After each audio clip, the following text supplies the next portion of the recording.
lalaki talaga. Pati kami mga matitinong lalaki, nadadami sa mga pangit na lalaki. Kasi ito totoo to. Hanggang ngayon nangyayari to. Kasi may napanood ako ngayon sa FB viral daw na may magjowa yung pangit na lalaki. Binubugbog niya yung jowa niya, yung GF niya. Na hindi ko alam kung anong dahilan. Siguro laging may dahilan naman eh. Lagi naman, kahit sabi mo pangit yan. Kahit sabi mo pangit pa rin ugali, may dahilan. So ito masabi ko sa inyo mga mag-couple dyan. Total nagmahalang kayo, nag-iiyutan kayo, chupa, 69 lahat-lahat. Minsan naka-video pa nga. Pumatol kayo, dapat accept mo kung ano siya. Kasi may nababasa ako, di ba nga nanakit yung boyfriend na pangit. Sabi daw, ikulong, ipatulpo. Yun na nga, parang napatulpo yata.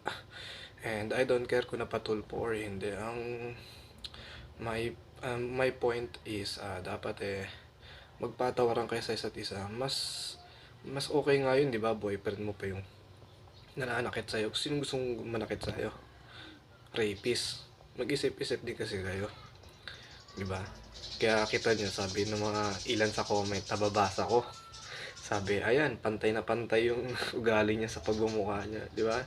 Siyempre, kahit pa paano, natatawa lang ako, nagre-react ako dun. Tawa lang ako ng tawa. Kasi nakakatawa, diba? Kasi normal yan eh. Kasi abnormal naman na relationship na sasabihin nyo walang away. Imposible yun.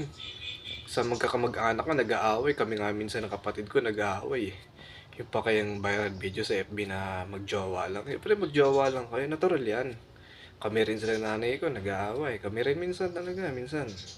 Pero nagkakabati naman. Siyempre ako yung nag-a-adjust eh. Alam mo naman ako, sweet naman din ako eh. So yun lang. Kaya sa mga magjowa dyan, dapat ina-accept nyo yung mga kamalian. Kasi pumatol kayo sa isa't isa, nagbahala naman din kayo eh. Kaya so yun lang.